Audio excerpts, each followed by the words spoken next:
Steve Rogers, finding it easier to acclimate to the modern society as a soldier of S.H.I.E.L.D., learns that the organization has been compromised, and a Soviet assassin known as the Winter Soldier will stop at nothing to kill Captain America, which leads him uncovering a truth that will change everything. Yo, what is up, you guys? Welcome to Watchers Week, a podcast where we're going to review and discuss all the Marvel Cinematic Universe movies leading up to the release of Marvel's The Avengers Infinity War, coming out April 27th, 2018. It's a nerdy show for nerdy people, because that's who we are and that's who we care about. My name's Tim, and I'm joined here, as always, by Steven. Hey, how's it going, guys? And, of course, the doctor himself, Chaz. How's it going? You know what, guys? It just got mighty cold in here. Mighty cold. Oh, I get it. Yes. Yeah, the winter chills. I wonder if that's why they call him the Winter. Is that why they call him the Winter Soldier? Is because he get chills when he's around? Did they ever explain why they call him that? I wouldn't doubt it. It's because he's Russian, right? He's used as the Russian, and Russians always live in snow. So I guess that could be it. I mean, he's not like dressed in white or anything, so it's not like, a theme or something. Anyway, as long as Arnold Schwarzenegger doesn't pop around. Yeah, exactly. Jokes. That would be awesome. You know what? I think I would be more into the Winter Soldier if he was dropping Mr. Freeze puns left and right. No, I'm good. I'm good without him. All right. Oh, wait. Is it because they put him on ice? Yeah, that could be it. But then put them on ice, and they say, wait till winter before you open this guy up. They're like, yeah, the soldier, Winter Soldier, right? Gosh, we should just start. Wait, Bill, say that again. What? Say that again. The Winter Soldier. Oh my gosh. Totally gonna be the name of my World of Warcraft character. Awesome. So yeah, we're gonna be talking about Captain America: The Winter Soldier, second movie in the Captain America trilogy. This is like what, movie 8, 9? What is this? 10. 10. Well, technically not Black Panther, right? So this is 9. Oh yeah, this is 9. Yeah. 10th episode, 9th movie in the MCU. What'd you guys think of it? Let me hear your thoughts. Well, I liked it. I liked it a lot. Actually, I think the phase 2 kind of was turning a little grittier, a little bit more serious. There were some comedic parts, yes, but really, in this phase 2 of the Captain America movie, it was very gritty, very serious, very action packed. People getting hurt, people cussing, foul language being thrown willy nilly. All the whippersnappers getting up in their guns and their ammos and their grenades. I mean, it's pretty awesome. I really enjoyed this movie a lot. No doubt. I think this is a movie I think pretty much everyone enjoys. Some would debate that this is the best Captain America movie. Doc, what do you think? It's really tough, guys, because I don't want to leave that gauntlet empty. But well, just watching this movie. No, I'm kidding. I don't want to upset anybody any further. No, this movie's amazing. To Steven's point about phase 2, I wouldn't necessarily. This movie's definitely gritty. I wouldn't necessarily call phase 2 gritty, but phase 2 to me definitely was. They had a much broader color palette they were dealing with. We had some turd films, Iron Man 3 and Dark World. Those aren't really, renowned amongst the fans. At least I don't think. Most of the majority of people I talk to, they don't really like those films. But then we get into Winter Soldier. It picks Phase 2 up so like to another level. Not just because it was coming off of, two not so great films, but it's just such a great movie. And yeah, I mean, Phase 2, it was just really, really great. And this was the start of it. Yeah, Winter Soldier rose Phase 2 from the ashes, became the Phoenix movie. Just reborn Dude, again of yeah. Phase. I mean, I think this movie, I think that's, I guess they were striving to do that in Phase 2, kind of go for a darker tone. But I think Captain America's The Winter Soldier is the only one that I think successfully strays away from the, typical Marvel formula. I mean, just starting off with the kind of just jogging scene around the Potomac. I thought this was a really cool scene, and introduction to kind of where Captain America's at in the modern world. Because I mean, this is like the first time we're getting to see Captain America kind of walk around in the modern world. I mean, Avengers, he did, he straight thrown in a mission. Captain America 1, the first Avenger, when he's just kind of literally running around Times Square and kind of taking it all in. So we don't really see him there.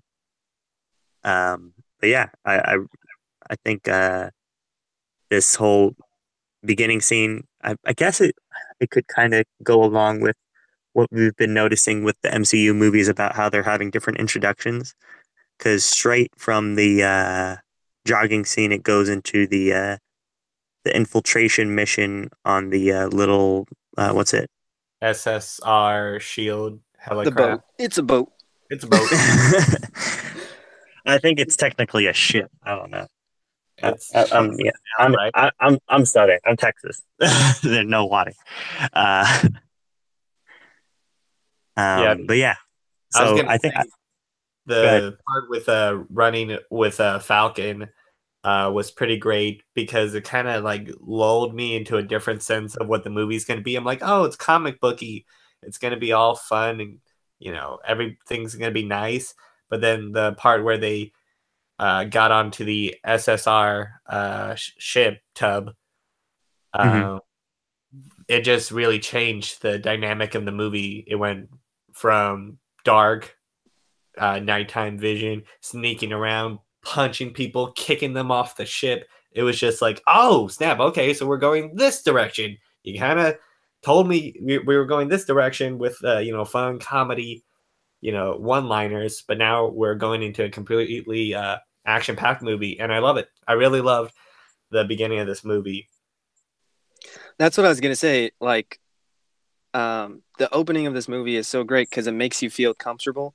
And it also does a fantastic job of introducing us to Falcon's character. We didn't need a lot of exposition. You just let us know, okay, he's Air Force. Okay, cool. Now, remind us who this Captain America dude is again. Oh, yeah, he was, frozen years ago. He's basically a relic, I believe is what Falcon calls him, or something like that, something to that effect. So yeah, but yeah, it lets you sink into your seat. You're like, yeah, this is a good intro, and then it jumps straight to that boat fight, like Steven said, and the stakes are raised, and the dynamic of the film is changed. I think there's something to be said that this film, in comparison with a film that a lot of people have compared this film to, which is the Dark Knight. It's a tough debate on which one opened stronger. There's something to be said that this one kind of lets you relax, but then take you totally and to the edge of your seat. Oh yeah, no doubt. And the name of the boat slash ship or whatever is Lumerian Star. I had that written down in my notes, but I just wrote down Lumerian Star, so I was like, I'm not sure what this is, but that's the name of the boat. Yeah, SS Star. We'll just call it SS Star. Or Oh, or wait. Lumerian Star. You just say the whole name. I mean, that's fine too, though. It's fine.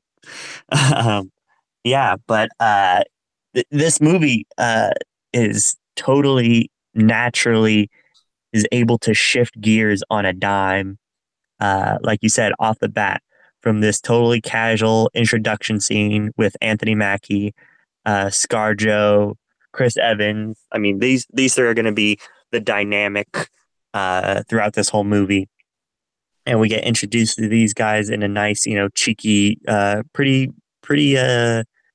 standard Marvel way, and then it also like just uh, pedal to the metal with this mission that Cap gets put on.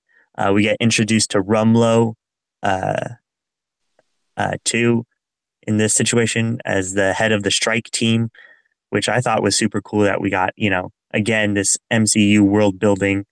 Um, but then, you kind of uh, get to see Cap, actually do some work, Avengers, we were kind of cutting away from him a lot to get the other Avengers some screen time, but when it's he's the sole focus, like, geez, man, do you appreciate the action that this guy's able to pull off? I mean, like with those crazy Spartan kicks, just like, and the shield throwing, it's so great. I think of the Russo brothers, like with the action in this movie, just really top notch stuff.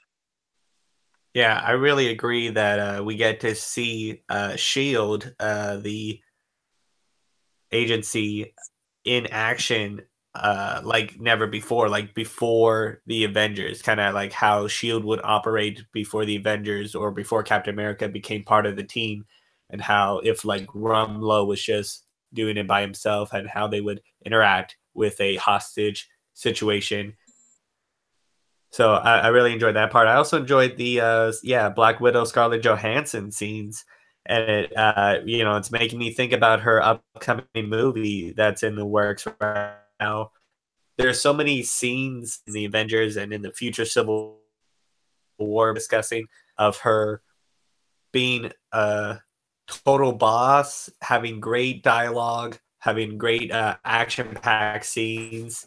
That I'm a little like confused as to what it'd be about. I'm excited to see what it's about based on these movies, I should say.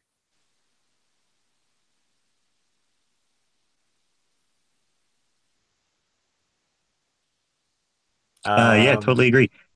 Sorry, I thought Dog was gonna come in there with something. um, but yeah, uh, we get to see the effectiveness of Shield because with the whole Avengers movie, you're kind of expecting them to be pushed, into the background. But Shield gets stuff done, and it's shown with this whole Right. Lumerian star scene. And we also get Batroc the Leaper. I was not expecting this character at all to be in the MCU, and to get him, kind of cool. I'm blanking on the UFC fighter's name that portrays him, but man, like totally awesome stuff. Isn't it like an acronym, like CGW or something like that? Yeah, I'll look it up. But yeah, I thought it was really awesome. Yeah, a very uh, uh what's the word? It's obscure actor, Yeah, yeah, yeah. comic book character. It's George Saint Pierre. I think that's what it's called. ST Pierre. I think that stands for Saint nowadays. But yeah. I mean, I had to look it up to figure out. I'm like, what he was supposed to be, because they're like, oh yeah, he's a leaper. Yeah, GSP. Yeah. And I looked up a picture of who the leaper is in the comics. I was like, oh man, that guy looks like he sucks. There was no way I thought that the MCU could take a character like that and put him in, a movie with Captain America after, 9 movies. And we're like, you know what? The bad guy for this little scenario is going to be the leaper. And you're like, no way, that's never going to work in a million years. And yet they made it work. That's the power of Marvel, man. I think nobody really recognizes it until I think maybe Guardians of the Galaxy. But they don't mind they don't shy away from aspects of their world like some other comic book companies might do. They embrace it. It just adds that kind of extra flavor to the world. Yeah. I think next one is we get to, well, I was gonna say her Black Widow's dialogue with Captain America during her secret mission rendezvous. Mission Uh, within a mission. mission set. Missionception. Yeah. Tom Cruise in Mission Impossible Mission Inception, featuring Captain America and Jason Bourne. No, I mean, well, first of all, yes, I would love to see that movie. Have it made for sure, but overall, um, having Nick Fury keep in a secret the workings of the current mission and how nobody should trust each other and only he knows everything is something that is the theme kind of throughout the little movie. I would say one of the themes throughout the movie is trust. It's like, who do we trust? Who can we trust? Don't trust anybody. And it all kind of starts off with this one mission and how Captain America starts to see, like, am I trusting the right people, or am I just following orders? Right. Yeah. Glad you touched upon that because after the hijacking and kind of the retaking of the Lumerian star, we get shifted to the Triskelion, which again another MCU landmark, which is really cool to see in the flesh. And him and Nick Fury kind of have a heart to heart and a kind of a clash of ideology, which was really great to see. Um, Being kind of played out for us because you want to understand where all these characters are kind of coming from and why they're doing what they're doing. You just don't want it. This is the way it is because of just the way this person is. You want to hear the history behind it, and I think Nick Fury and Steve do that really well in this scene where they kind of have this back and forth. The only history I want to know is how did Nick Fury lose an eye? Because he says, like, the last time I trusted someone, I lost an eye. I'm like, oh, who could it be? We got to get a Netflix series or something of Fury. Just call it Fury. Like a young Nick Fury? Yeah, absolutely.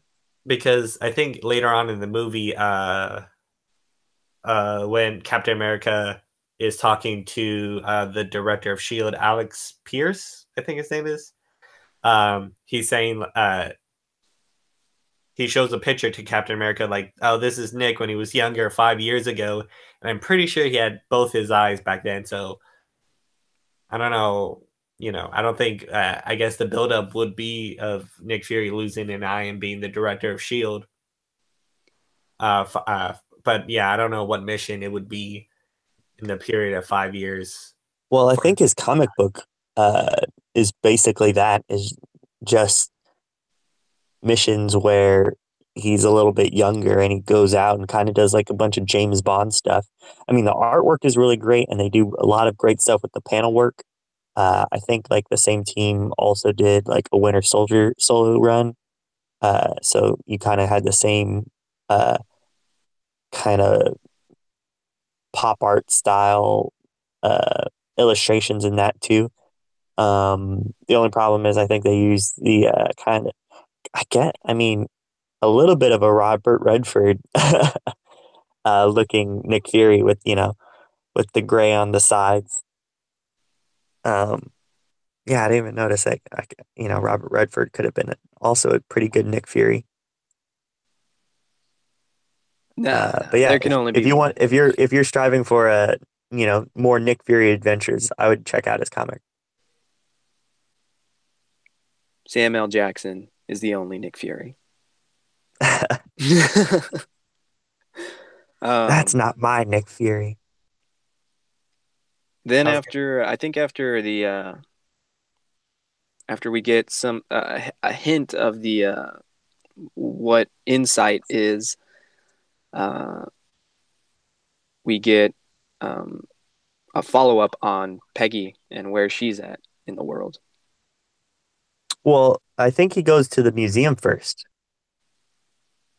Yeah, he goes to the Smithsonian to just tell a kid to shut up, just to like just Well, yeah, shut that's up. why I kind of brushed over that. That's all he does, which is really interesting to like everybody else in the room is to see like a man kind of shadowed, collar up, telling a kid to like, shh, don't tell anyone, and be like, excuse me, sir, stop right there, stop right there. What's going on? Nothing. I just didn't want him to tell everybody I'm Captain America.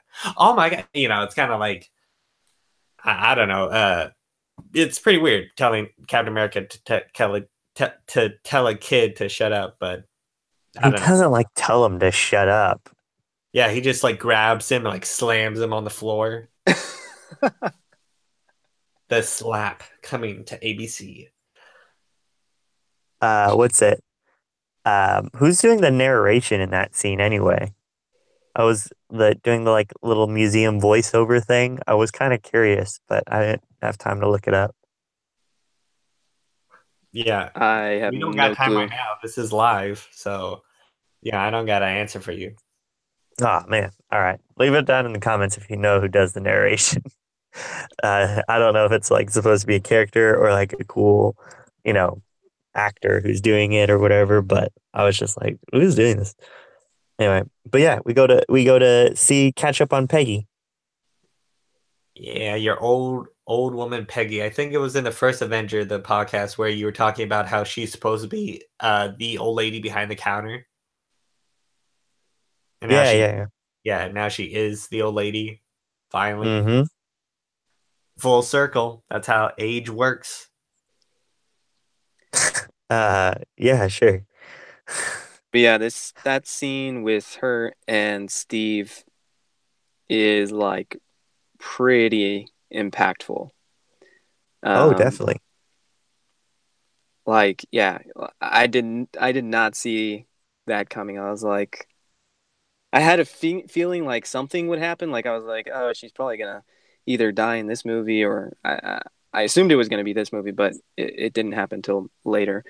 Um, but then when they finally finish their conversation, she kind of has an episode and she's like, oh, Steve, and we realize, oh, she has amnesia and it's super Yeah, sad. or I guess it's dementia. Yeah, I mean, Dementia yeah, is the old person one, right? it could be a mixture, a combination. Yeah. I totally thought when they're having this discussion that eventually Captain America would give up being Captain America already in this movie. Because Oh, she was all really? like, yeah, because that's what she's saying, like for some, sometimes the best thing we could do, we can only do our best. And sometimes the best thing we could do is start over. So I was like, oh, wait, what? Like, and she's like saying like we had time to move on, so she's kind of like encouraging Captain America to have like a life of his own. And the same thing with Black Widow, she's always trying to push him to have in this love life, you know so I thought that's where this movie was going with so many of these people. And I think even Anthony Mackie too, when they talk later on, um he's like, what would you do, you thinking of getting out? And he's like, I don't know. So I thought that's where this movie was leading to, because it kept on bringing it up. Is Captain America going to quit being Captain America at the end Yeah. of it all? See, I probably would have thought the same thing, but I'm pretty sure by the time this movie came out, it was already announced that Age of Ultron was coming out, and I was just like, oh, Captain America is still going to be Captain America. But Well, yeah, but I with thought I knew that, but I just didn't think that Captain America was just not going to be in it. Like, yeah, I mean, it's Ultron. Sorry, Cap. I know you're cool and all, and that was awesome what you did on that boat, but I don't think Ultron is just gonna yeah. But with that go down the said, same way. like now that you mention it, it is really cool because once again, Marvel doing an excellent job at seeding things and bringing things full circle. I mean, what she says does eventually come to fruition pretty much, Yeah. like poetry. Yeah, I think that's what it was meant to do. The Peggy talk was supposed to get people like Tim to say like, "Oh, is Captain America gonna be like Captain America?" But they're like, "Nah, switcheroo. This is actually about Shield and Hydra and starting over, and talking about inner peace with yourself. I'm talking straight to you in the audience, eating those M&Ms. Who are you without the Shield?" Yeah. I don't think that's what that is at all. And Marvel tends to do. I kind of get what Steven's saying. Like Marvel tends to do that. They'll like give you something, make you think about it, and then they'll be like, "No, it's not going to happen." Because that's what they did with uh, Planet Hulk. They were like, "No, we're not going to do Planet Hulk. It's not going to happen." And then they make you think about it, and you're like sitting in your home, and you're like, "Oh, are we really not getting a Planet Hulk? Are we really not getting Hulk like ever?" And then boom, Thor Ragnarok comes, and you're like, your mind's blown, and you're just like, "Oh my God, Marvel's amazing!" And yeah, so Yeah, Marvel is amazing. Do you think it's good for Peggy's health to be shocked seeing Captain America like that? You would think that he would try to say something like this is a dream or something, but seeing your dead boyfriend back from 70 years looking exactly how he is probably a genuine shock to this poor old lady just trying to get by day. I don't think it's good for her mentally or health wise. no, I mean, everything she's been through probably isn't good. I mean, she probably has. I don't even know her diagnosis. It could be a combination of PTSD. It could be depression. All these things that are repressed that caused whatever it is she has. Like Tim said, it could be dementia. It could be obviously it's a form of amnesia. Um, It's kind of like what the Notebook has, right? That Notebook lady. yeah, that's amnesia, right? I mean, amnesia is when You get knocked on the head and you forget everything.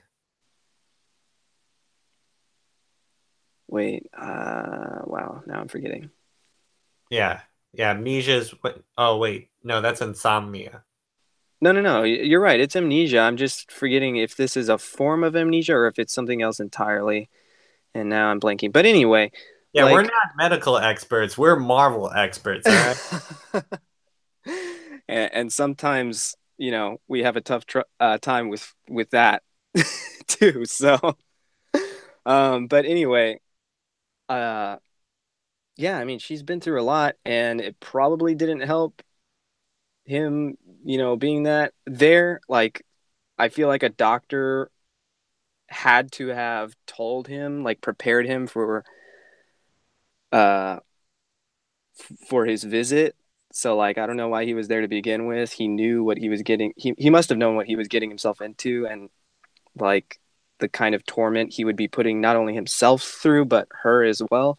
Because Well, yeah, you got to like admit also, she's had a crazy life. I mean, with the whole setting up of Shield, and I mean, if you watch the Peggy Carter series, like she's seen some crazy stuff go down. Like it, probably Steve coming back to life is just like, yeah, I guess that's where where this train was headed. yeah, and hopefully, and this is how I like to see the movie in my little imagination is that she just thought she was daydreaming or something and seeing him after the episode occurred and she forgot everything again because uh yeah I don't like to think that he caused more damage by being there.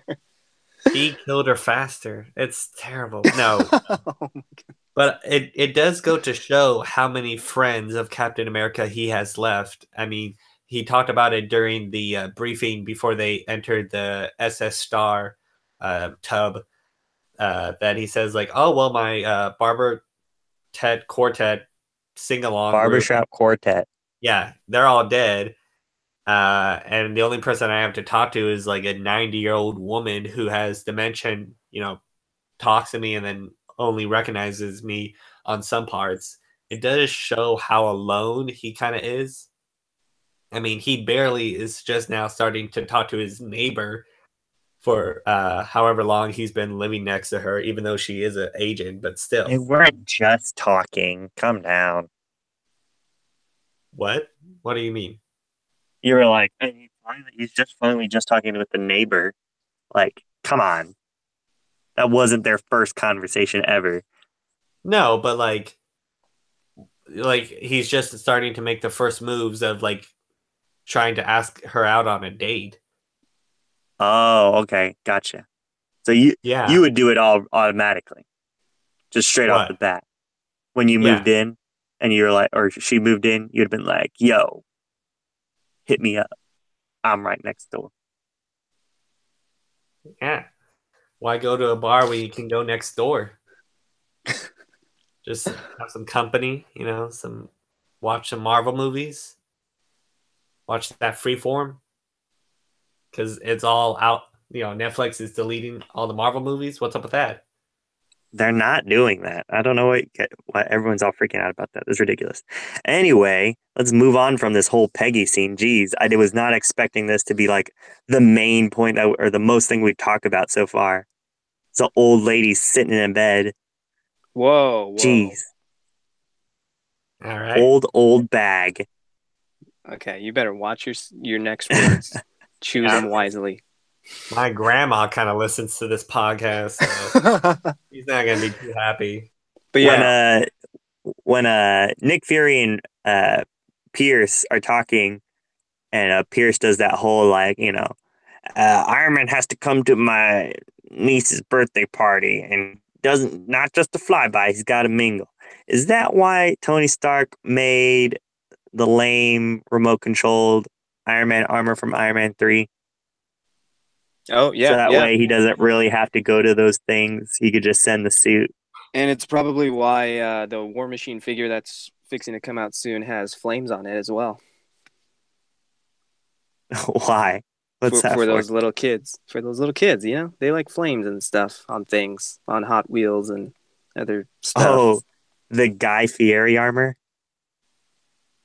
No, well, no. Remember the Marvel Legends that's coming out of War Machine? It's like a 3-pack with. Yeah. Gwyneth Yeah, it looks like Paltrow. Guy Fieri.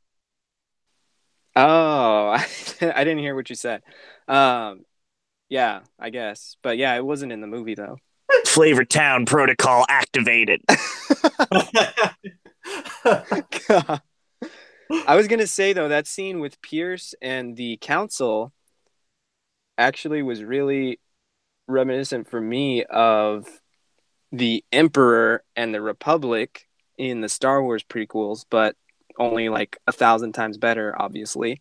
Um, but yeah, that's basically what Pierce kind of is. Like he infiltrates this whole system that the government has created, and he manipulates it in a way that he basically puts himself into control and messes up some stuff. Yeah, I would say he would mess up a lot of stuff. Uh, the plan was to kill like 30 million people, I think it was, to save like I mean, 70. it was going to be probably, wait, what? 30 million? No, it would have been, didn't he say like the 7 billion people on Earth? Yeah, 7 billion for 30 million. Oh, yeah. You're right. Yeah, that was the ratio of the death on this guy's hands. I mean, like, look at him. I mean, granted, he's not a very intimidating character. I wouldn't think so, but he does play the role of like innocent, nice guy. Like, Yeah. Well, I yeah, mean, he's Palpatine, which is kind of interesting because I remember the Russo brothers had said that this movie in particular, they had a lot of inspiration from Star Wars. They didn't give a particular film. Obviously, I'm guessing they leaned more towards the original trilogy. Um, but yeah, they compared. Not the prequels with how much politics talk is happening in this. Well, that's what I'm saying. Obviously, they drew from both trilogies, but Right. more so the original because they had compared Cap to Luke, obviously, and Bucky to Vader. They were like, "This isn't father versus son, though. This is brother versus brother, pretty much." And I was like, "Wow, that's really interesting." I wouldn't mind if Falcon said like something along the lines of like, "Now this is pod racing," when he brings out No. the wings. Oh my god. Or when Cap says it on the motorcycle and he faces off against that Quinjet. No, no. Okay. We're moving on. Moving on to what I like to call Fury Road, huh? Right? Well, Ah, really? I had Fast and the Furious. I it's was gonna, good, I was gonna, but Fury yeah, those are Road though. both really terrible.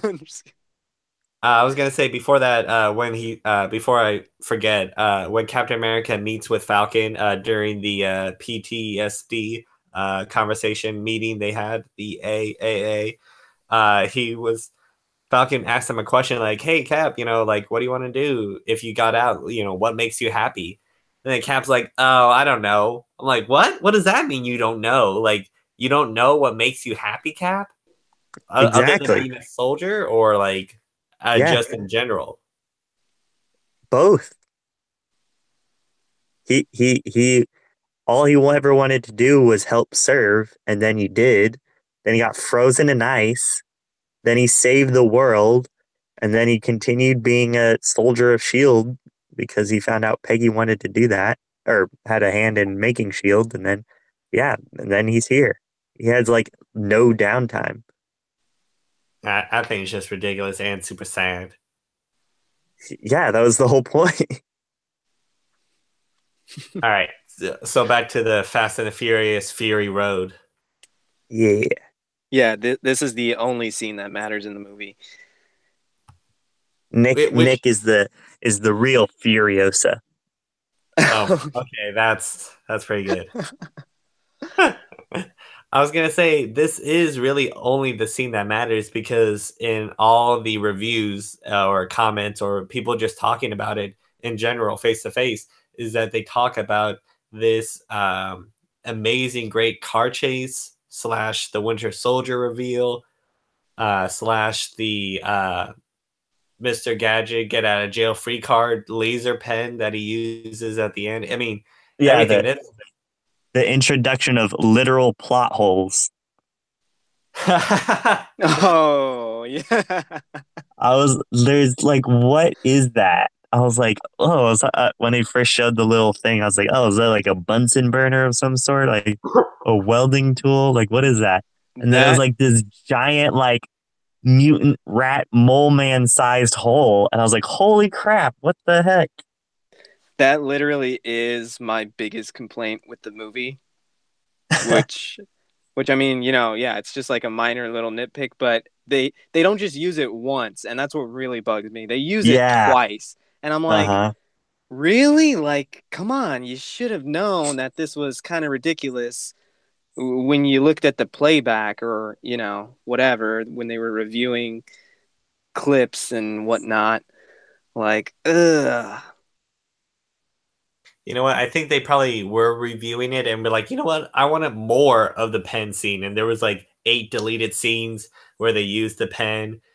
They used it to like chop Winter Soldier's arm off. They The used it to the like stab Alexander Pierce.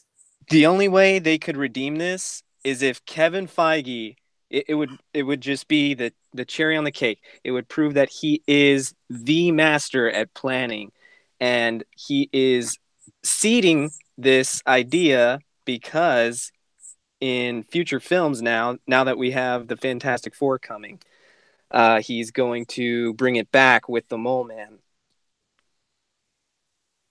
Yeah. What is And so Mole Man gets his hands on that thing. It's the only way that would make sense.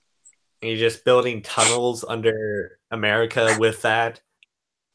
It's like, yeah, this doesn't like twice the speed a mole person can make a tunnel. It's amazing. I'm so And lucky there's also Samuel L. another piece Jackson of brought me. technology in this movie that we've talked about before. The face changer. I know I'm getting a little bit off topic from Fury Road, but Uh-huh. that face changer we've talked about in times past that that could be something that they use down the road for Chameleon now that they have Spider-Man.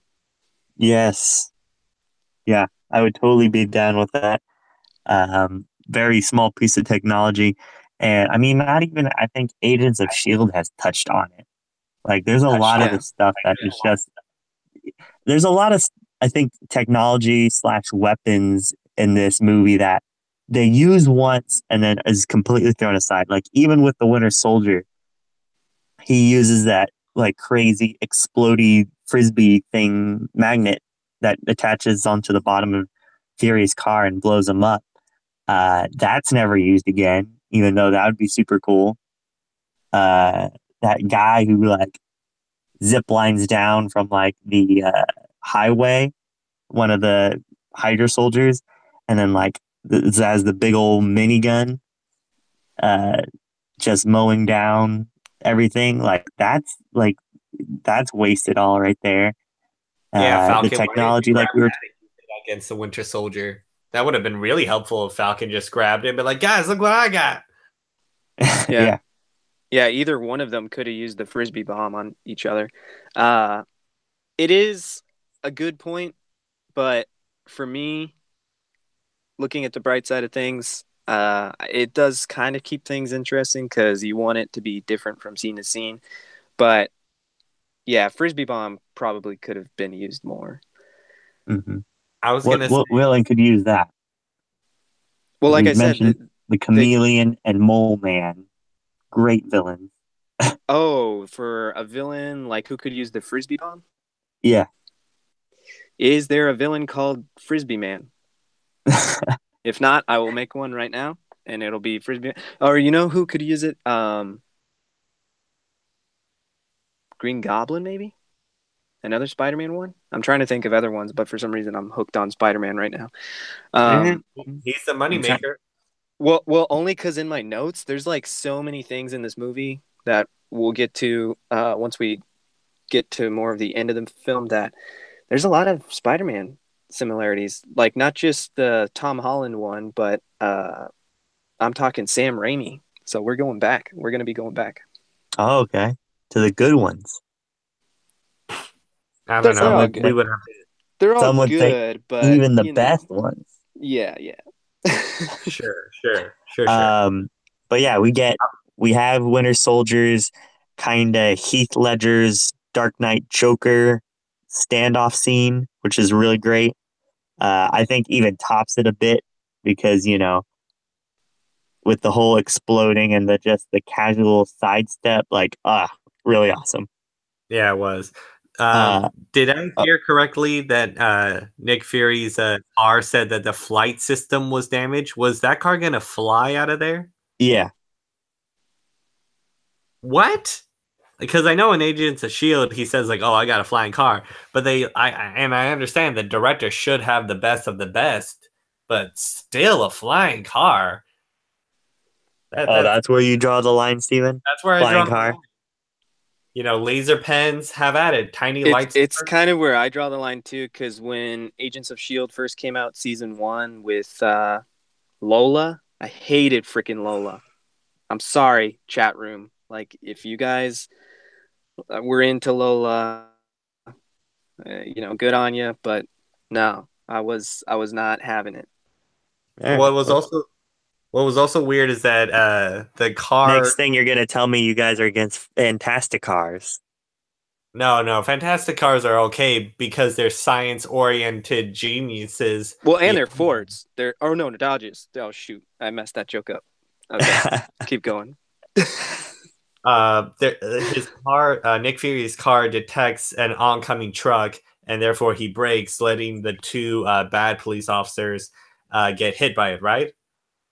It was like a yellow moving truck. But I was gonna say is that detection system wasn't activated, I guess, when the first police car hit Nick Fury and they barricaded him at the very beginning.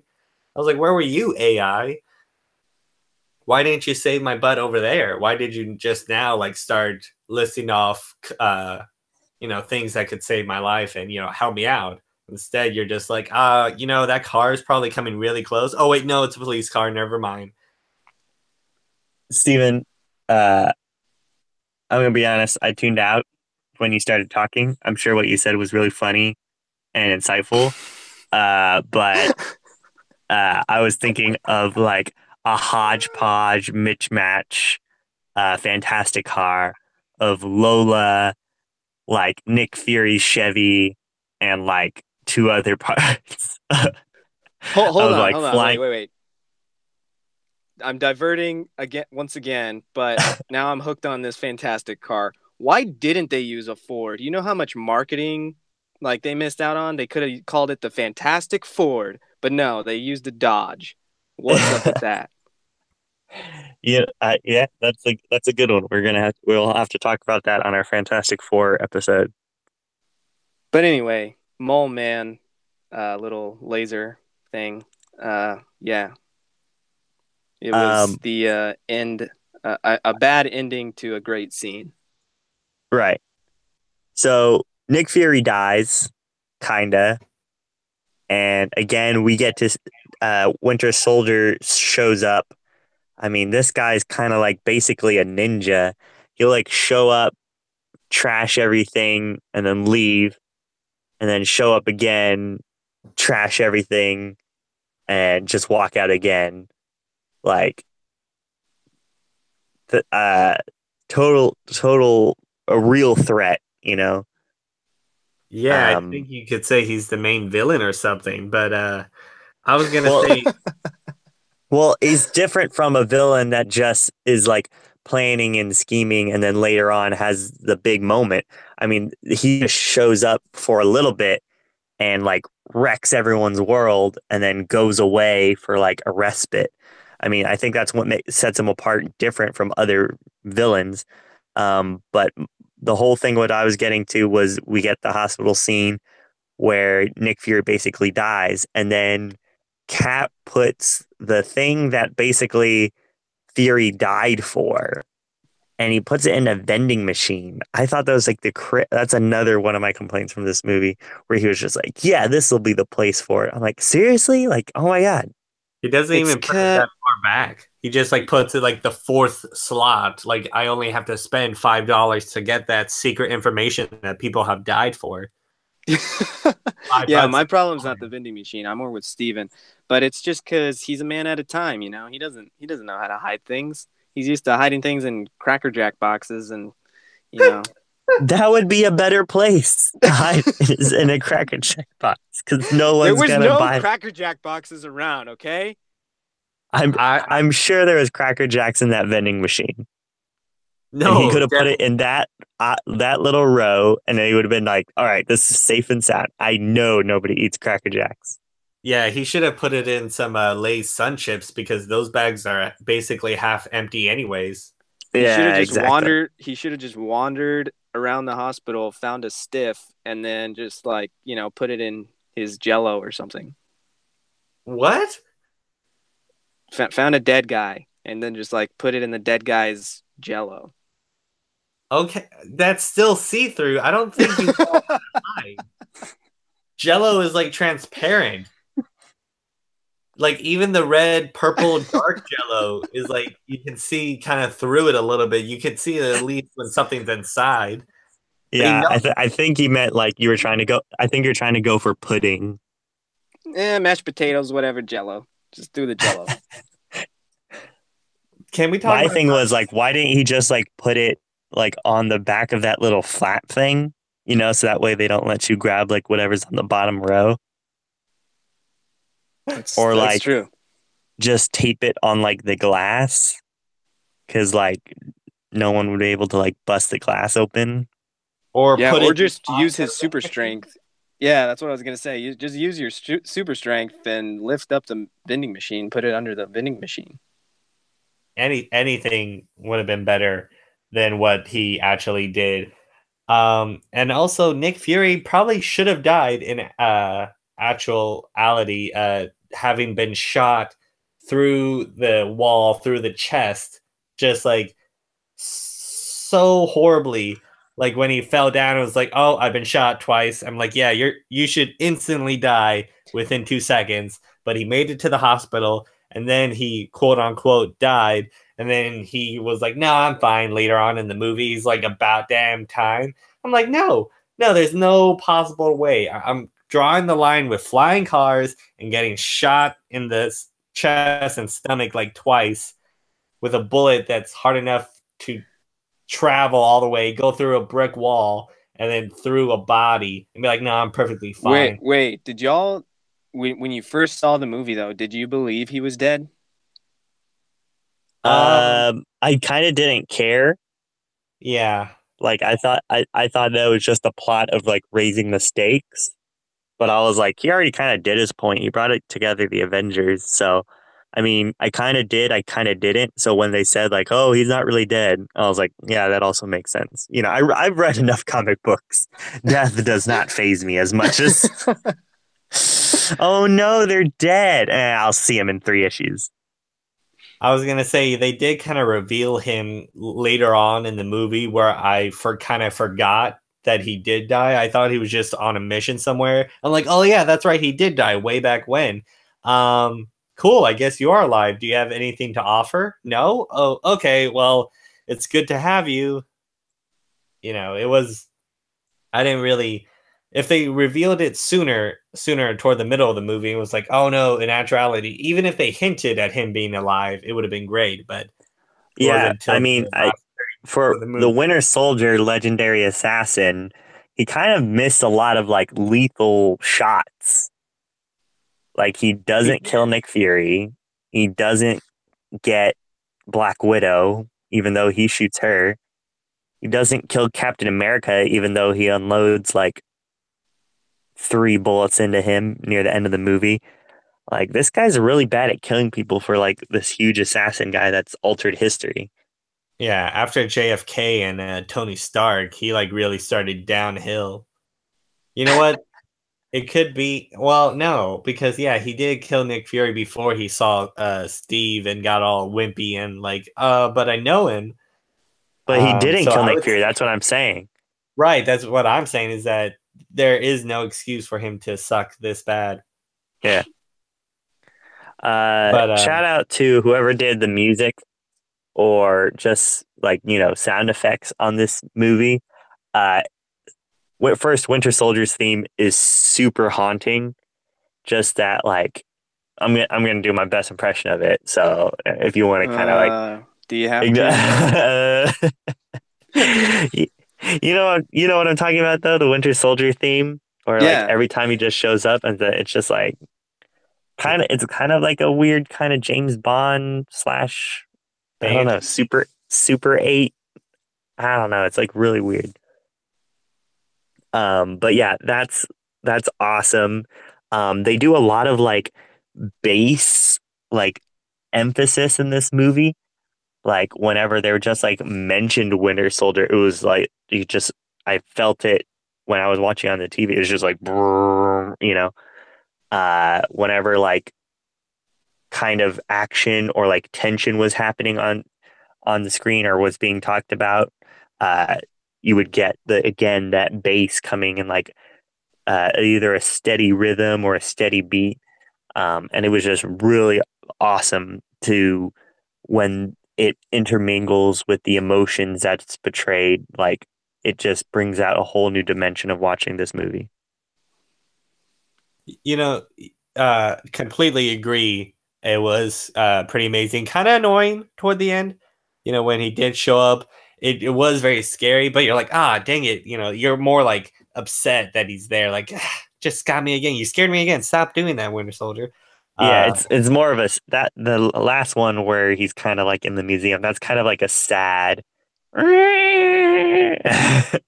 like yeah, it's a like remorseful screech or something.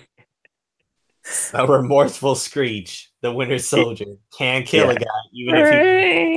it's like who am I? Yeah. That's Um. Also, I really like Captain America's suit that he wears. For the beginning slash middle part of this movie. I think it's one of my favorite Captain America outfits. It's kind of kind of a reimagining of his comic book version. But when I saw that comic book version, I was like, "This is awesome! I really like this." It just feels more and looks more uniform. Uh, you know, kind of like something a soldier would wear or something, rather than just the stars and stripes before.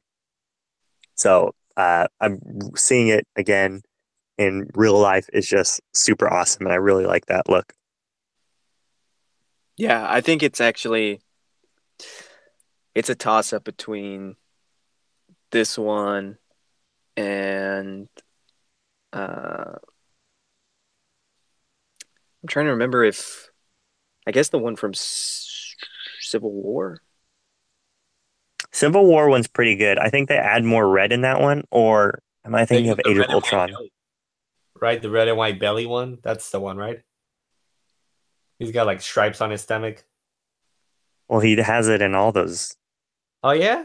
Oh, Yeah. Yeah, Age of Ultron was pretty cool too, but I um, forget if it's Age of Ultron or Civil War when he has like kind of the red accents on the blue.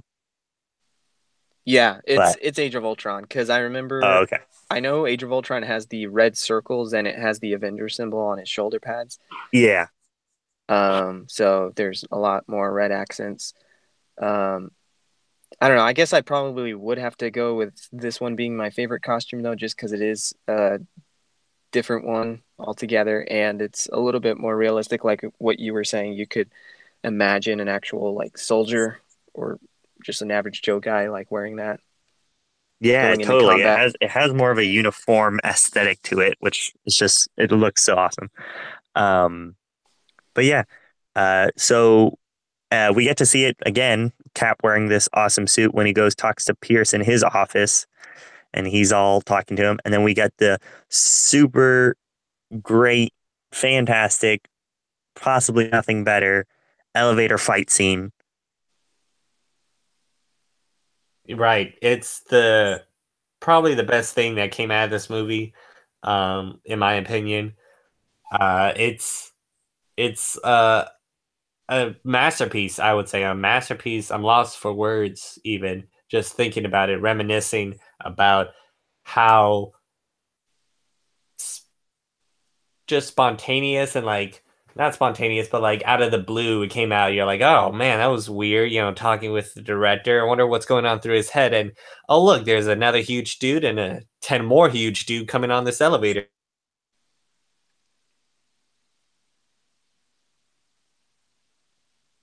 Oh, I think he The cut penis out. grenade, the Oh, hand gun.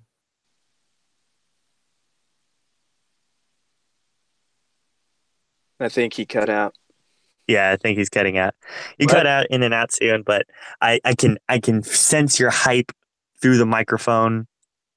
I can sense your enamorment with this scene. I wanted to talk to you guys because is this like the first elevator fight scene we get? I mean, I'm pretty darn sure this is the first one we ever get. I don't know Um, when Daredevil came out. Did Daredevil have a fight scene? And I don't think Daredevil had a elevator scene. I know technically Iron Fist does. Um, I don't think Daredevil has one. And I think there's another one I'm maybe forgetting. so I think so. Yeah, this one is the first fight scene and really the only fight scene. yeah, Well, in I an can't think of elevator. another elevator scene.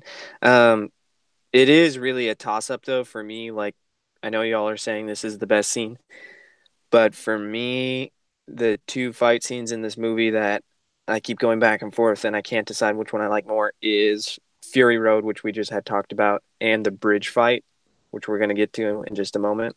Yeah, Um, but yeah, I mean, gosh, all of the fight scenes, I mean, are spectacular, and this one is uh, no different than than the rest. totally. Is there any other specific scenes that you guys wanted to mention to show some love to, show some respect to? Yeah, the scene immediately after this one where Captain America jumps out of the elevator and Oh, probably drops about 12, maybe 13 floors and is like slowly getting up, but still getting up. I know vibranium is supposed to what is it, diminish sound or something like that. I don't know how it works. It's bulletproof. That's all I know. But The way he just gets up and like starts moving, and the guy, the Hydra bald guy, was like, "Are you kidding? Like, are you kidding me? Like, yeah, yeah, that's right. I'm Captain America. That's what I do. I can do this. You Yeah, can't." I heard the dude say like, "You have nowhere to go," I was like, "Clearly you don't know what I. Clearly you guys didn't, watch the news as I saved the world from aliens, and you You guys guys think remember a that? bunch of just dudes with guns is gonna stop me." And they obviously didn't realize that the elevator was made entirely of glass. So, He has nowhere to run at all. I mean, he's and not. just and just know that if I miss a single shot, I could totally crack that glass and help you out. Just know that Ah, as well. yeah, that But I won't scene. I won't need to because you're a super soldier. That scene is probably the funniest to me. Like that's the most chuckle and like amazement and like laughter I got in a long time in the MCU, especially in the movies that were before this. But it was just like a nice, not over pressure comedic moment, but still like action through comedy through action. Yeah. Chaz, what about you? Any specific scene that you wanted to talk about? Well, I mean the bridge fight, but before we get to the bridge fight, there is um the Zola bomb scene, which Mm-hmm. when I had first seen the movie, it actually wasn't my favorite scene, and it's still it's gotten better with each viewing, but it's still not my favorite scene. Uh, just because I don't know, it was kind of a little too much. Uh, what do you call it? Wow, we say this all the time. It was too much, explaining. Exposition. Exposition. There you go. Yeah, we say that all the time, and I can't. I was blinking. Yeah, it was a little too much exposition, and it was just kind of, I don't know. I guess it was Redundant. because, well, yeah, but I guess it was because that movie Transcendence had come out around the same time as this, and I was just like kind of over the idea of a dude putting his brain into a computer or whatever, and I don't know. It was just overall a little cheesy and kind of out of place. Mm-hmm. It seemed like it was just there to give that exposition and kind of be a filler inside the movie. So between that scene and the mole man laser gun little 2 second scene, those are probably my biggest complaints with the movie. And that's it.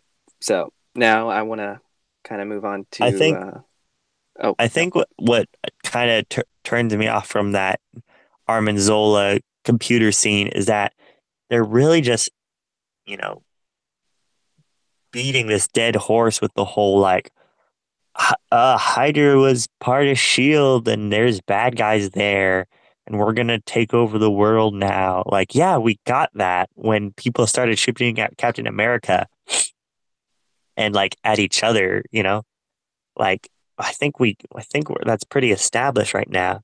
But they were kind of just like really just making sure, like, do you get it? Hydra's now part of Shield and it's bad.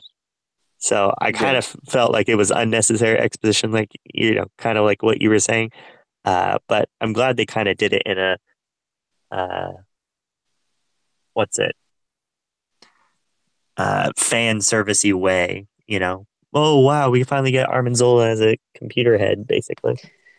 And I for have me, sorry, I didn't mean to interrupt. But for me, it almost would have been better had they not given the computer screen a face because I had brought up Oh, I now, got you. yeah, now that I bring up that movie Transcendence, even though that movie was completely garbage, one of the things that they did was when he did go inside the computer, he transferred his consciousness or whatever. You Uh-huh. just kind of heard his voice only, and it was like uh, he had a lot of pauses, I guess, in between his dialogue. So it really allowed for this sort of eerie, creepy feel to overtake the scene. And so I kind of wish that they would have done that, but I guess they didn't want to make it like too scary for kids or whatever. I don't know the reasoning, but they had to give him a face, and I thought it just kind of looked cheesy.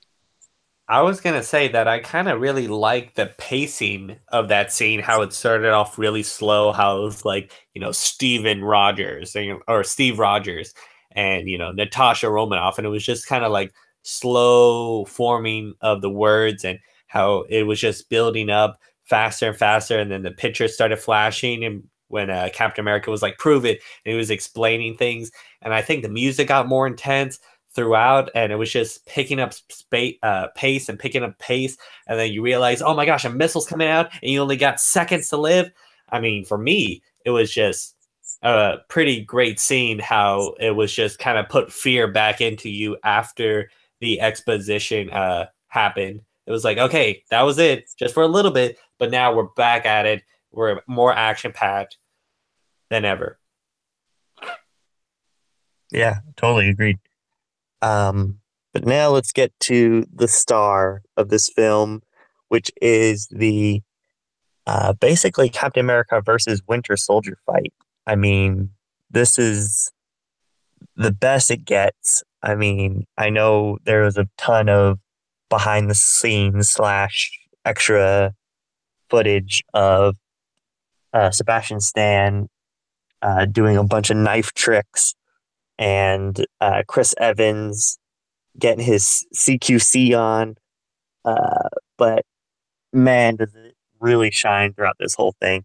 I mean, even from the get go with Anthony Mackie and ScarJo again in the car with Steve, uh, and then it's just Bucky coming in and ripping that steering wheel off.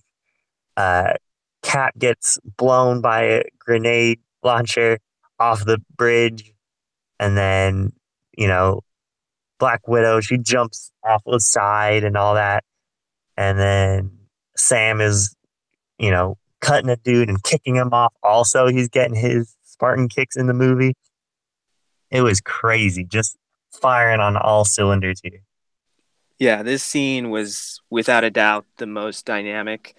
Because, like you said, you had all the action, and then you had like a ton of misdirects, like not only with the action itself, like the physicality and everything, but just with what some of the stuff Black Widow was doing, where she utilized her phone and made Winter Soldier hear her voice in one place, but really she was in another place. Um, yeah, it was just a lot of tit for tat, back and forth action, and it was super fast paced, and you didn't really quite see what was coming next.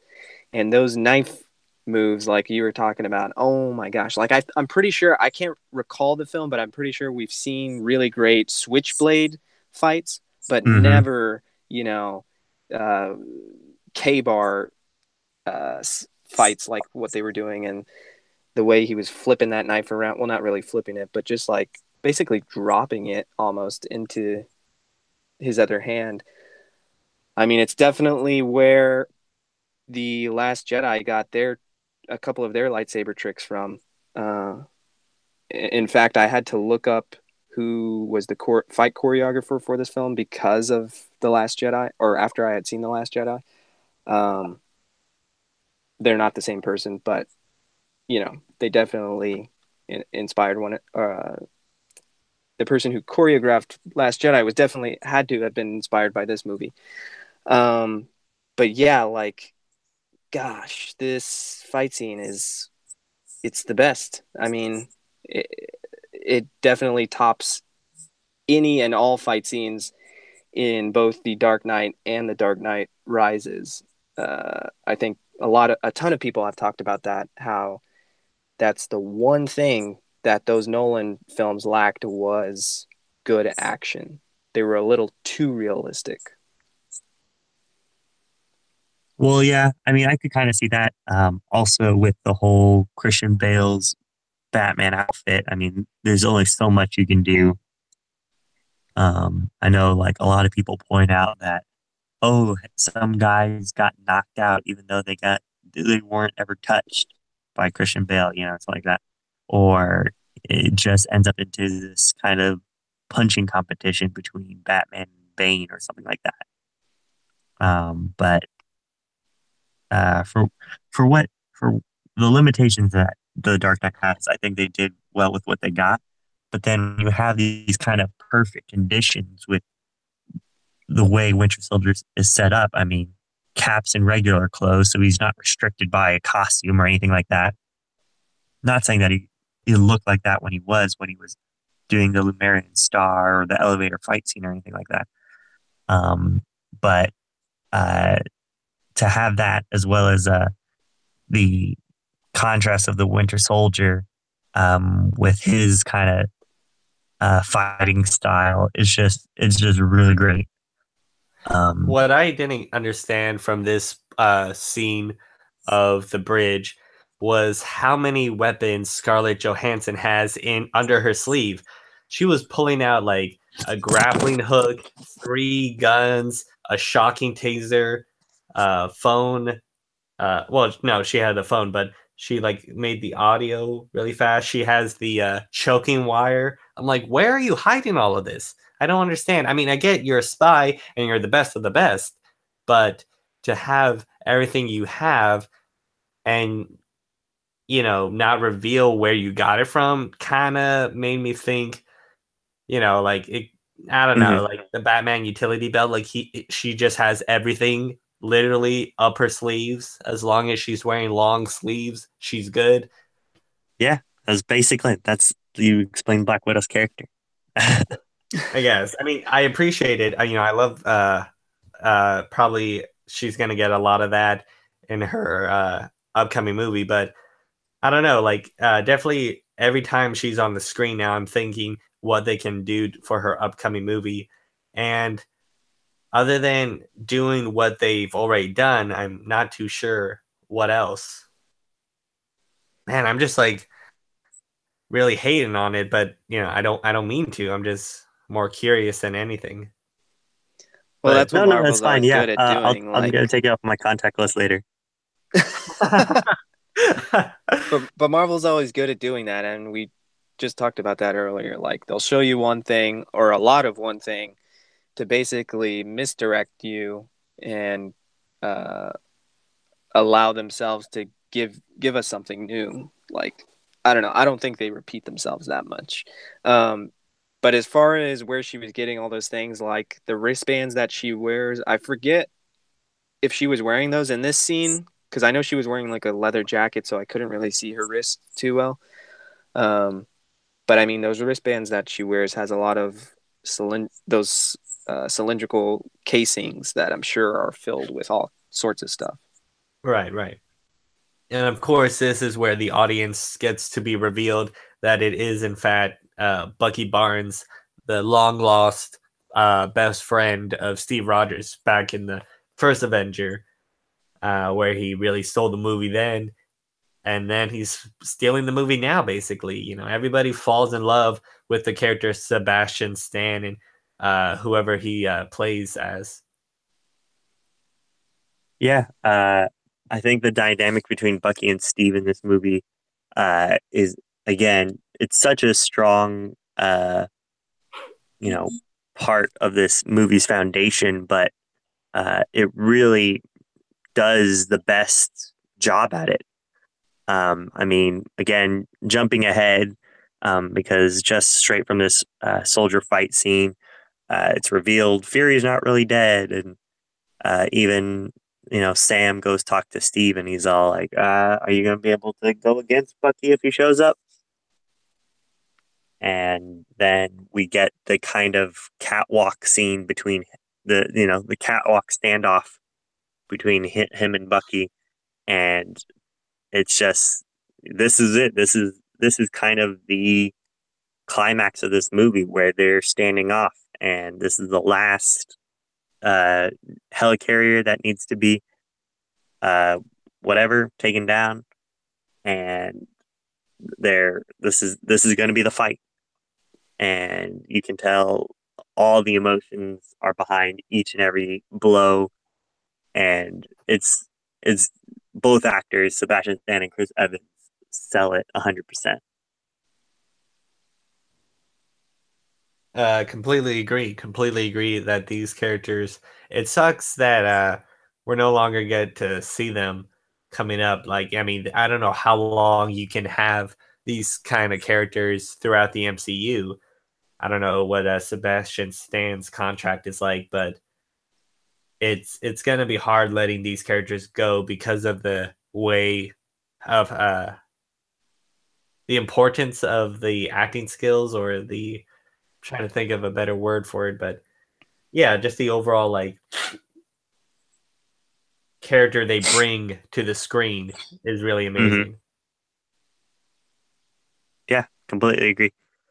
Uh, so yeah, I think that pretty much covers it. I mean, Well, we have the end credit. Was it? well,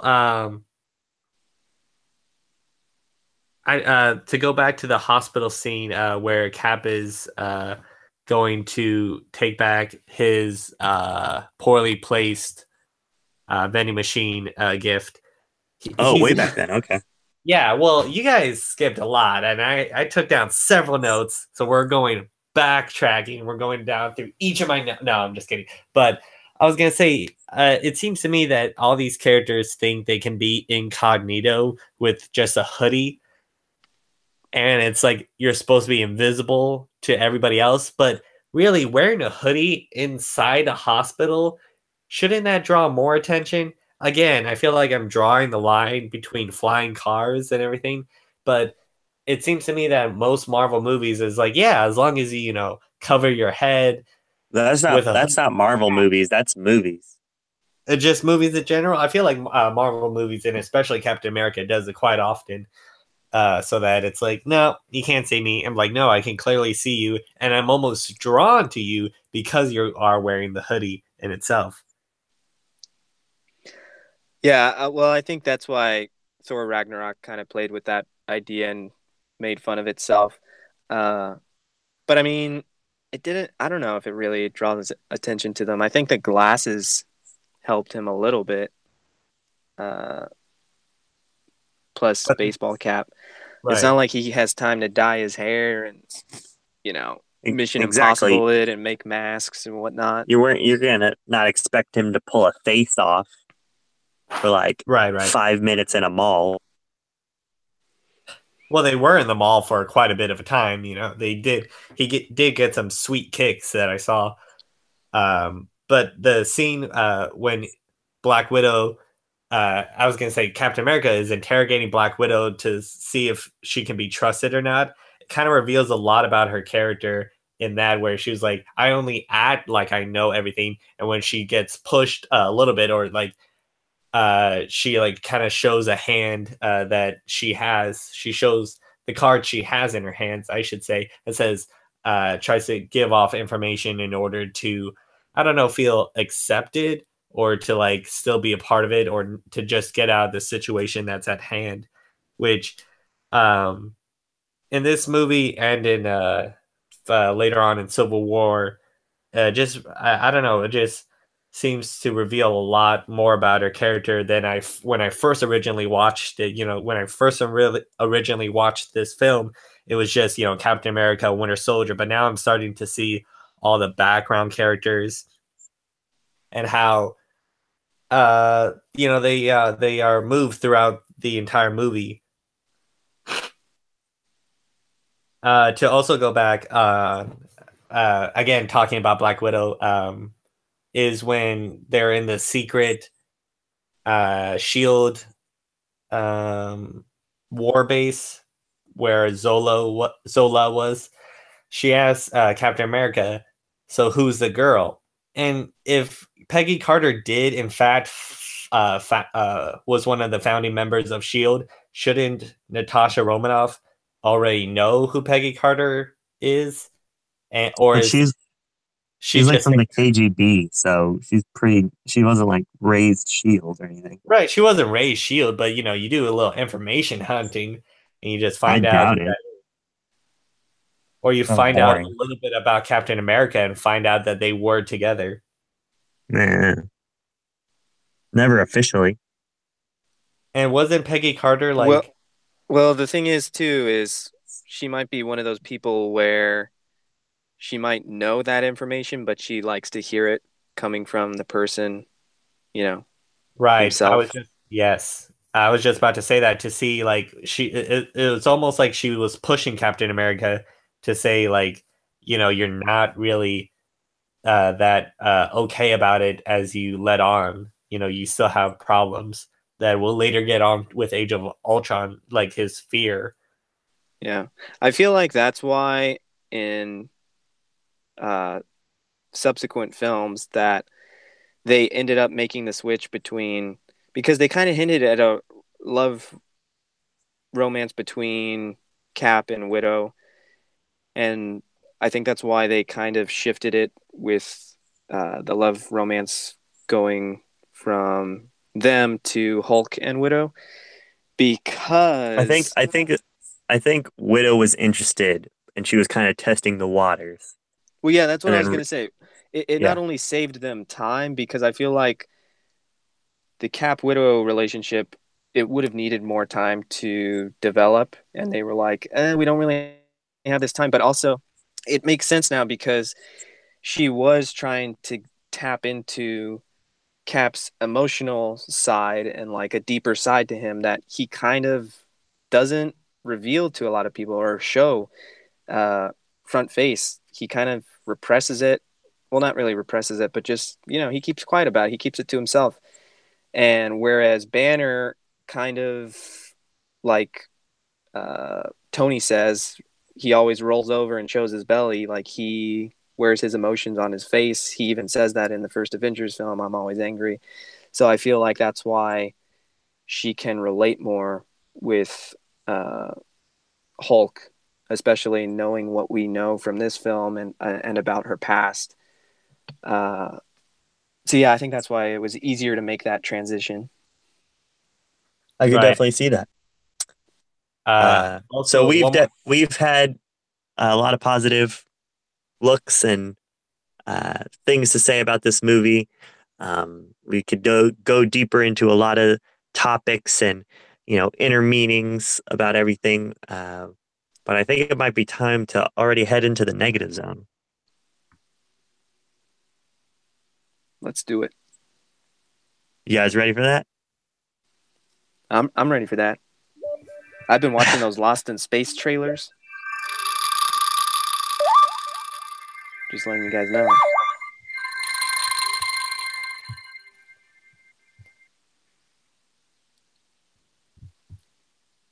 Man, apparently you can't leave a picture up all night and still have it booted up. But yeah, negative zone. Yay, negative zone. Yeah. All right. All right. Sweet.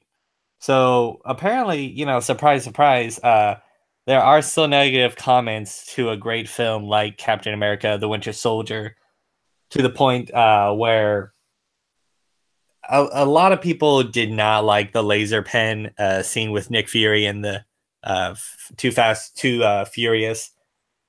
But that is really the main point in all this. Apparently, they also didn't like how Winter Soldier was portrayed, or how everything turned dark, how everything turned gritty. They were looking for the humor that wasn't there, that the Russos didn't put in their movie. As just a little heads up into how this negative zone is moving. Yeah, I think the Russo Brothers brought a lot of like kind of real life comedy, kind of like what they did in Community. Uh, there wasn't a lot of haha moments, uh, but there were some. I think the majority they focused on here was kind of real world comedy. So we got one from cultfilmfreak.com, April 4th, 2014. 1 out of 10. 1 star out of 10. It's called Marvel Less. And it starts off with a quote from Nick Fury. It says, "A lot of things you don't know about me," Nick Fury tells Captain America.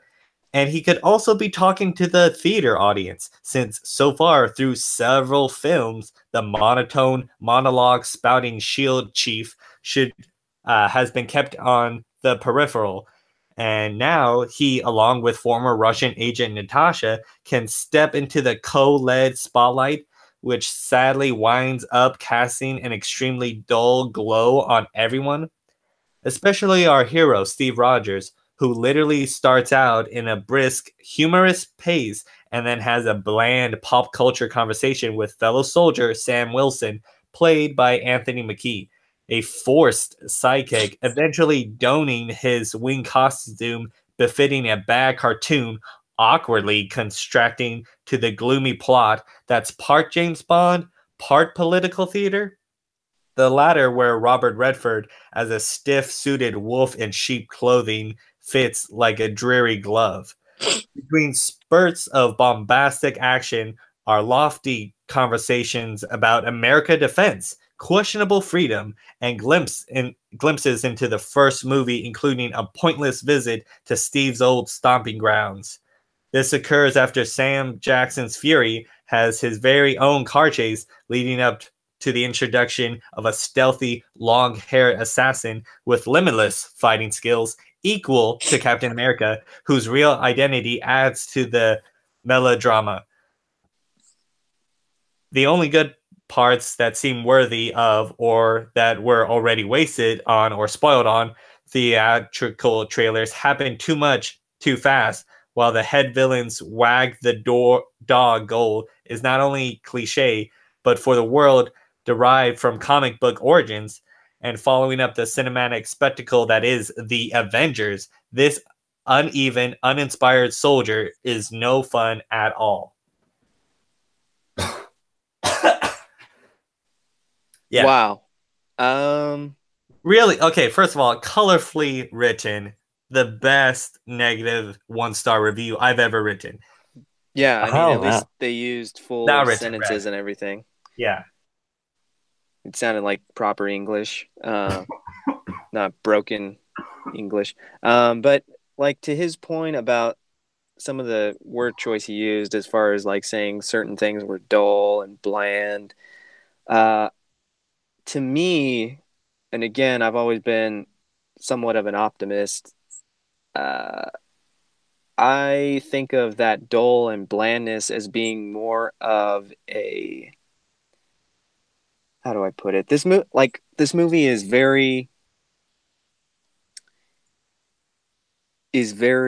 it almost feels like an indie film that had a huge budget. Like it was very drawn or not drawn back, but well, yeah, they drew it back a little bit from, the Iron Man 3s we got and the Dark Worlds as far as like CGI and everything. Like they grounded it a little more. So I can see why maybe during the time of its release, maybe to some people who were used to that sort of CGI infused action, maybe it did seem kind of bland. But to me, it was just, they took it down a notch.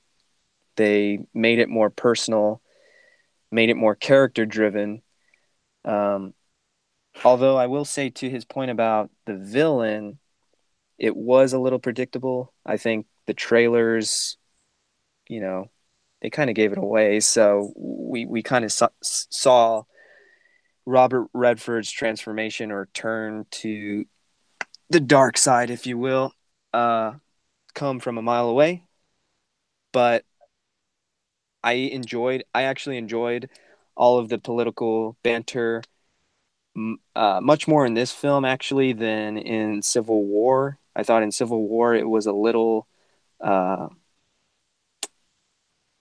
it was kind of uncertain, like the politics and everything. But anyway, um, but yeah, Uh, I would, overall, I enjoyed it. I was gonna say, bringing up the whole Steve's list of things to catch up on. I want a Netflix series of that. I just want Steve going around checking stuff off his list of Yeah, things they he need to needs to make catch like up. why haven't they made a short of that yet? That would be amazing. Like we Right? got Thor and what's his name? Daryl, right? Uh huh. Like yeah, we We need get a one shot of Ben Kingsley basically again, making even a bigger kind of fool of himself. But we can't get a one shot of Captain America binging all the Star Wars episodes. I want to see him crying at Titanic and just like flipping out over The Godfather. I want to watch him trying to understand what Apple and Steve Jobs is all about. What part of that was who told Captain America about that? Like, oh, you gotta know, you don't know who Steve Jobs is? You gotta know who Steve Jobs is. Oh, the other thing he brought up, sorry, was that Nick Fury was kind of like pushed to the back. Mm-hmm. To me, though, that might be Samuel Because L. he was Jackson's dead. choice. Well, yeah, not just that, but it might have been Samuel L. Jackson's choice because he's very he has a lot of input that I'm sure he put into it because he did the same thing with the Star Wars prequels as far as his color choice of color of lightsaber. Um, so yeah, like I think he just wants his background to be left a mystery. Yeah, he also kind of wants it like himself, I think, to be kind of like this Deus Ex Machina kind of character, like because he kind of disappears and then shows up when it's a little bit necessary in this movie, and he keeps that trend going in the future movies. I mean, Age of Ultron, he just shows up to kind of talk to Tony Stark, and then later on with the giant helicarrier. So, and then forget where else he shows up, but it's just like I'll be there when the story calls for it, but other than that, pretend I'm not here. All right. You guys ready for another one? Sure. It's a 3 out of 10 triple A logic error popcorn cinema from written by Fast Giga.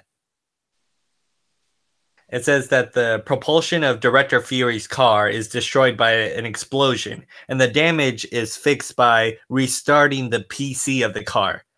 Highly impossible, no matter the technology level.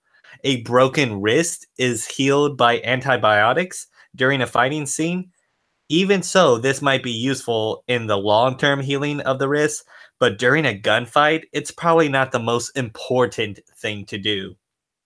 Director Fury's car has a stationary gun inside the vehicle. This gun saves the lives of Fury. However, it doesn't explain why it even exists. This gun can only be used to attack people inside the car. Why is it stationary? These scenes shows that many gadgets the hero used were designed by the writers exactly for this one scene. Instead, they should have tried to create gadgets which might be realistic and then change the scenes so that the gadgets make a sense, not vice versa. Fury escapes heavily injured through a hole in the ground. The bad guy, Super Soldier, is maybe 2 seconds behind him and doesn't hunt him down by following him in the hole. Why? He is faster, younger, and healthier. Why not try to stop him? Surely Fury wouldn't have been able to outrun him if the Winter Soldier would have tried. The big airships have an important PC core. This core is extremely important. Still, it is positioned at the bottom of the airships and is protected by glass. They chose to position the most important part of the airship at the least defendable and least protected position. What the F? Why? That's it. Again, Tony Stark invented these helicarriers, so send all complaint letters to Tony Stark at Stark Tower. Tony Stan. Yeah, Tony Stank at Stark Tower. Also, with the Nick Fury and the Fury Mobile. I mean, what more did you want? Again, a lot of cool stuff is used in this movie and thrown away. So yeah, I kind of see what he's pointing out, but then again, I wasn't expecting Nick Fury to like show up on the helicarriers in the Chevy, driving around trying to like run over people. So Yeah, I think this guy was looking for Nick Fury to MacGyver something out of a Chevy SUV, but there really isn't nothing. Like, I get it. You want him to be the super spy. Instead, we kind of just see him as the director with all the cool toys, which again yeah, only proves that we want a Nick Fury younger days movie or TV show. You got last one, or do you guys want like five more? There's really a bunch of negative comments. let's just do one more. All right. It's from Z Terrell, Zterrell. I don't know how to say it. April 24th, 3 out of 10 again. Shoot the camera, man. My wife and I really enjoyed the first Captain America and look forward to this after reading some reviews. After watching the movie, I have to ask, what movie did you people see? The camera work must have been done by a 3-year-old. People were moving at warp speed during fight scenes, but you could only see an extreme close-up about 1 square foot at a time. Shouldn't you see the whole picture instead of a foot at a time? Instead of checking the actors for nose and ear hair? And what happened to the human factor? It's like they put together a 10-minute script and then called action. The fight scenes were too many and too exaggerated. Plus, there were only about a dozen good people in the entire show. It's like Washington, D.C. Everybody's a bad guy wanting to rule the world. I still enjoy most of Steve and Natasha's exchanges, and that was at least 2 emotional moments in the movie that were good. But they didn't save the story for us. That's it. It sounds like an older guy. Who watched the first Captain America movie. I mean, he had to wait, what, 3 years for that to come out? Yeah, I don't know if this guy works at like Walmart and he's like the guy that checks the cameras and he watches stuff go down from like the camera angles that are like super far distances away from the people. Uh, but in movies, sir, fine sir, I didn't get your name. Sorry, I missed it. Z Terrell. Yeah, whatever. Uh, in movies, to get that suspense of disbelief going, you gotta get the camera right up in there. That way, you don't see everything. You're caught up in the illusion. You're right in the action, in the middle of it, Mm-hmm. and uh, it makes things. What's the word? What's that word called? It makes things Immersive. intense. No, I was Okay. being sarcastic. Sorry. I thought you were going to say enjoyable. It makes Well, it, that too. Yeah. Any positive adjective you can think of, it makes it that. Man, these negative zone people. they want everything. They want the perfect movie, and it just doesn't exist. Well, I mean, it's one of those facts of life, why don't we head out the negative zone so we can give our final reviews and our final thoughts on Captain America: The Winter Soldier? Okay. Ba-da-ba-ba-ba-ba. Oh wait, no, I can't say that. No, I'm sorry, McDonald's. I'm sorry. Uh, Doc, do you want to go first? Do you want to give your final thoughts and your rating? Sure. Yeah. Yeah. For me, Winter Soldier, huge step up as far as Phase 2 movies go, and really just like even a huge step up from Phase 1. I mean, this upped the ante for everything, and it gave us so many incredible like quotes right from the get go. In that first opening scene, we get "on your left." I mean, I don't know how many memes I've seen since then of that Oh, or one even the line. Hail Hydra meme. We forgot about that Oh one. my goodness, yeah.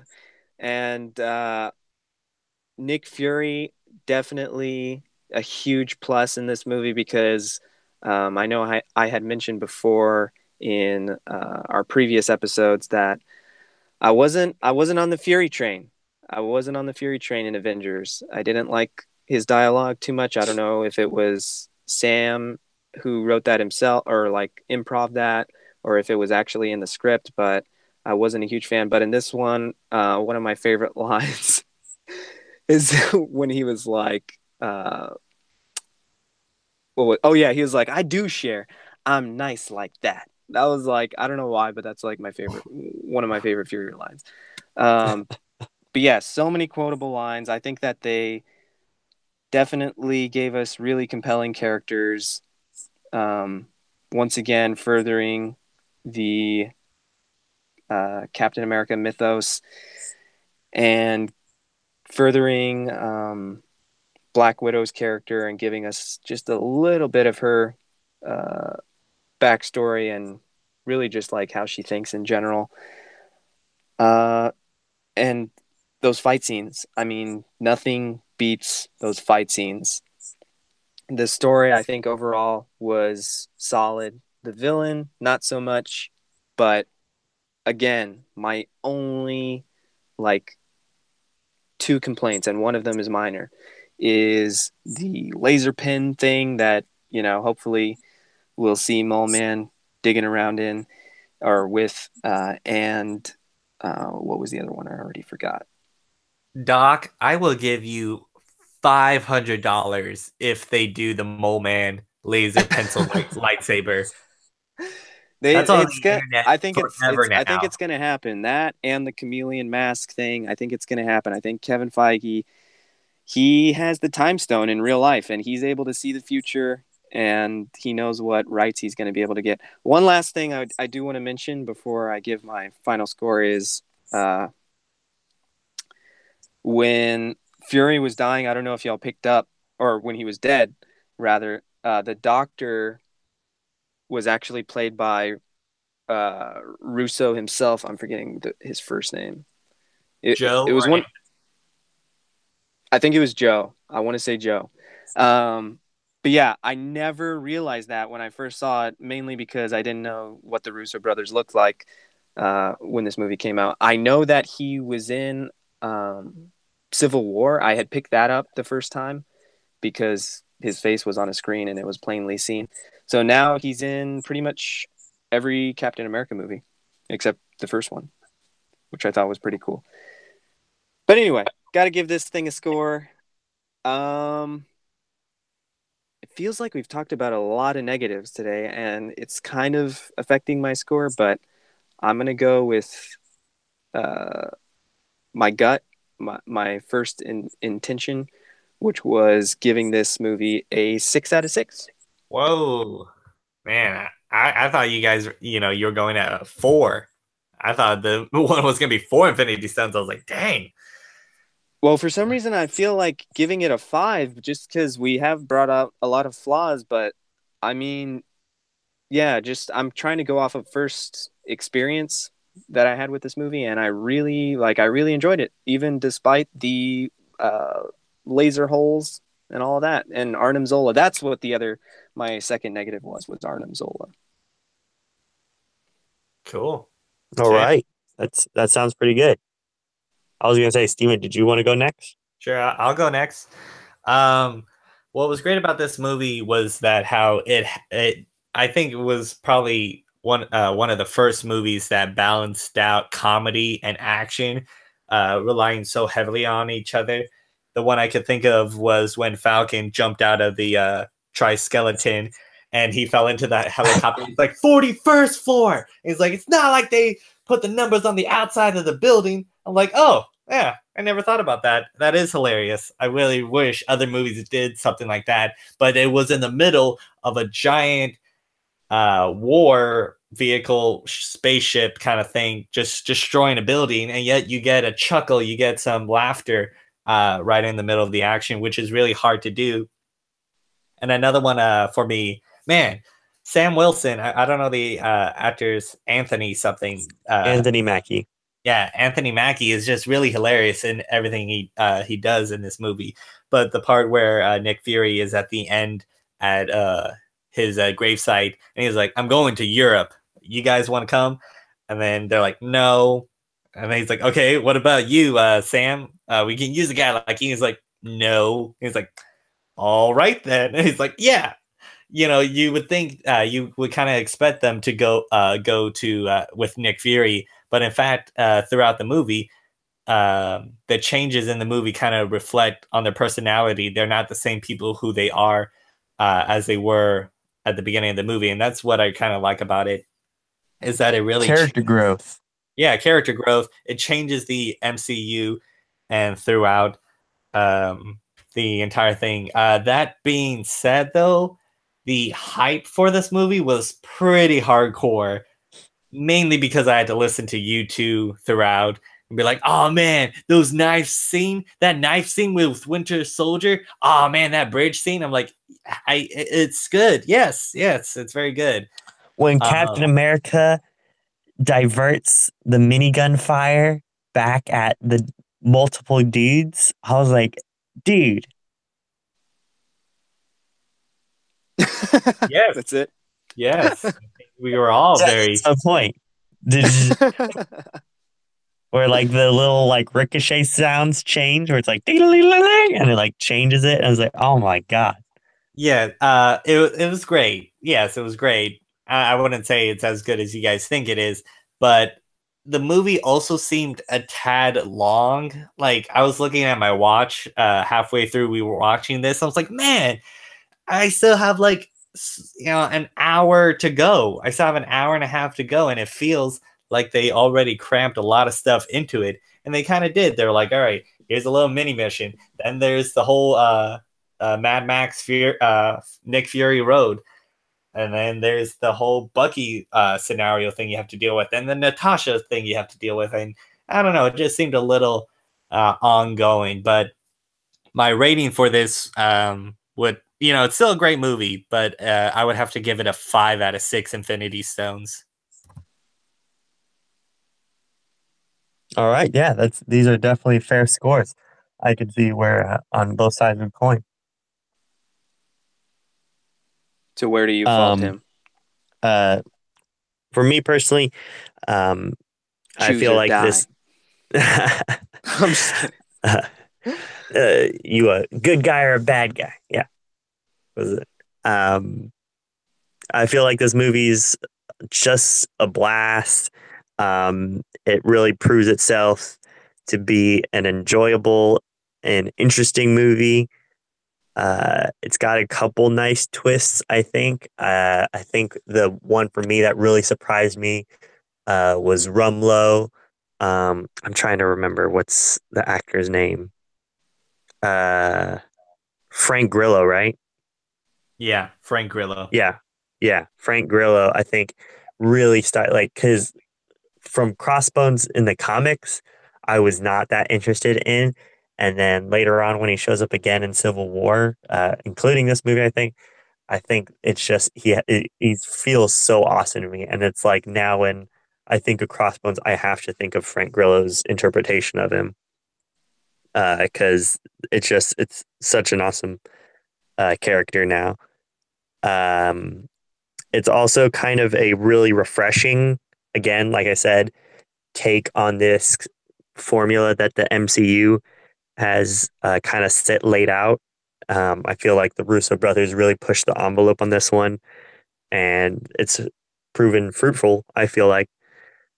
It's got good dialogue,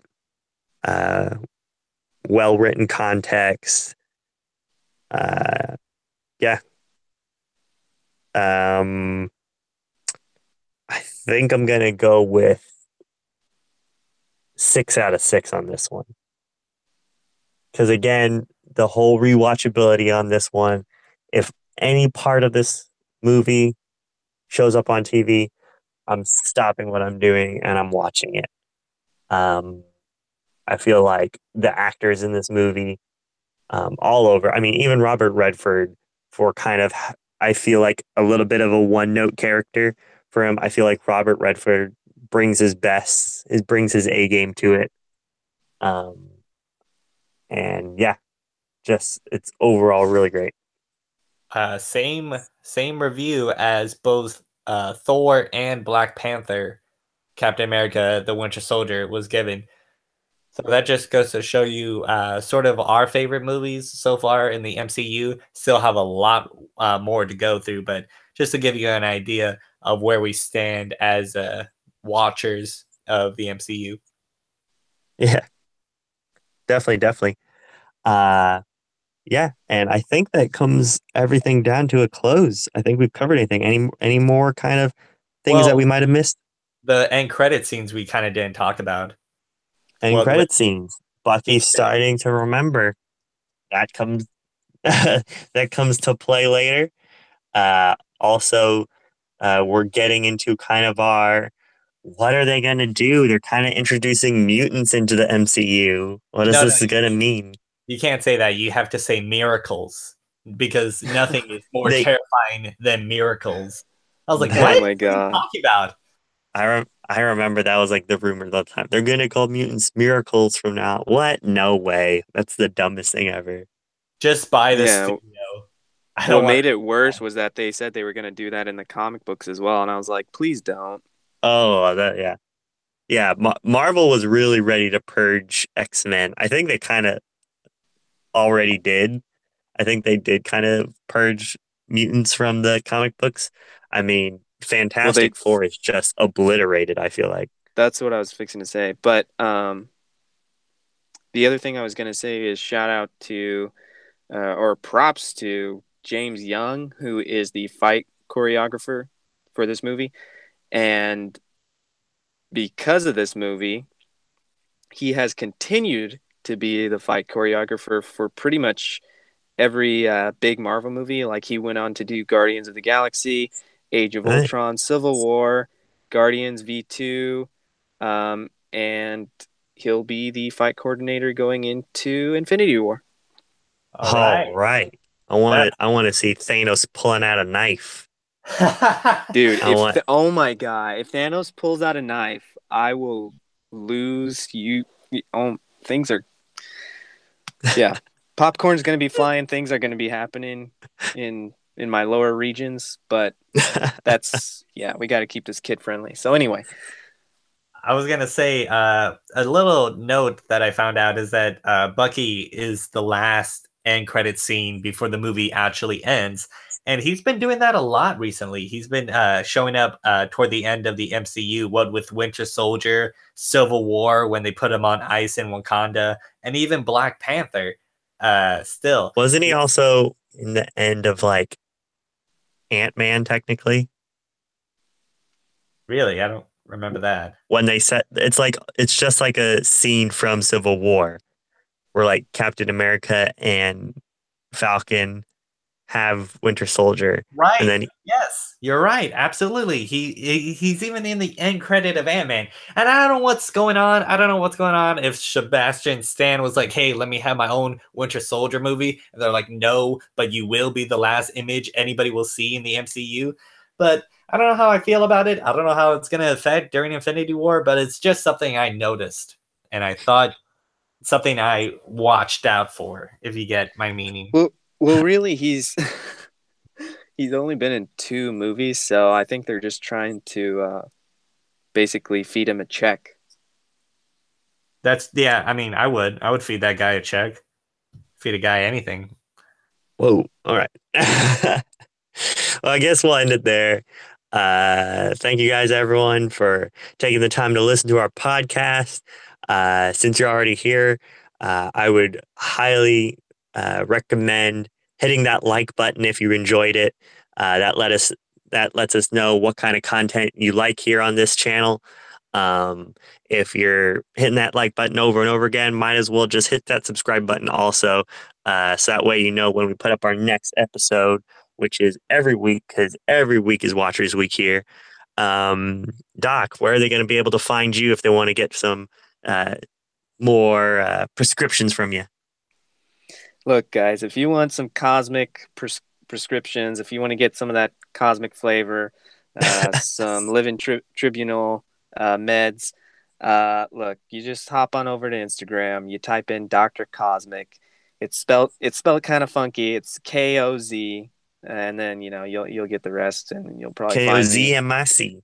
Yeah, KOZMIC, exactly. Um, Yeah, you'll see it. You'll see it.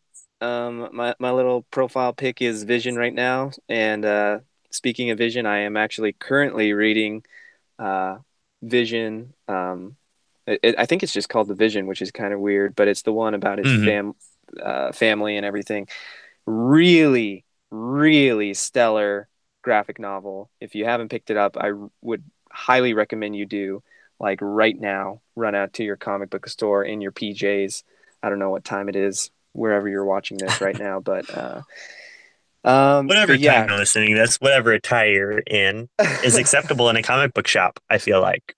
Just run out and grab it because it's a fantastic comic book, a graphic novel, and it's the reason why my account has currently been kind of dead. I'm sorry, guys. I haven't been posting a lot, but I've been caught up in a ton of comic books I'm reading right now, so I'm sorry, but I will be posting very soon. So definitely give me a follow. All right. And Steven, how about yourself? You can find me, Steven, at _nerdtron on Instagram. You just type that up, do a little tap on your phone, and you just hit that follow button to find out what I do every day. And, you'll find out that I don't do a whole lot, and I just don't do anything. But you know what I'm going to do? You know what I am going to do? I'm going to be watching some Jessica Jones season 2 out on Netflix. That's what I'm going to. Oh man, I forgot about that. What Yeah, that's day? happening tomorrow or Yeah. tomorrow's Tonight. midnight? It's tonight, February. It's happening right now. It's out. As soon as this is done, this is March 8th, buddy. That's We're when it comes out. It's out right now. we Oh might as well yeah. not sleep. Just Yeah, I'm don't not going sleep. to, dude, I'm going to turn this podcast off. Going to start up a new one. Watching Jessica Jones. Going to be live streaming, bootlegging it to all y'all. Whoa, whoa, whoa. But no, that's what I'm probably going to do. Probably going to throw a review up, get my thoughts on Instagram, _nerdtron, in case you didn't hear. That's where I'll be. All right. That's awesome. My name's Tim. You can find me at Fishbone Malone on Instagram. I'm in the works of maybe doing a YouTube thing, getting my thoughts more clearly out there. But kind of on the fence about cameras and stuff like that, all the kind of equipment. So that'll be in a pin for a while. But yeah, find me on Instagram. We talk about figs, comics, and movies. Uh, Maybe even cosplay. I got a bunch of cosplay followers just recently. We're around like 300, I think, right now. So I appreciate all the love sent towards my way. So yeah, and we appreciate you guys here coming to listen to this podcast. I know it ain't But easy. I think was that? It ain't easy listening to us just, stutter around, falling over Scarlett Johansson and seeing what she does every day. But that's what we do. That's what MCU is, and that's how we're about. But, we Yeah, appreciate all you guys. absolutely, absolutely. So yeah, I think that's going to do it for us over here at Watchers Week. But we're gonna keep on watching. You guys keep on listening, and we'll see y'all next week.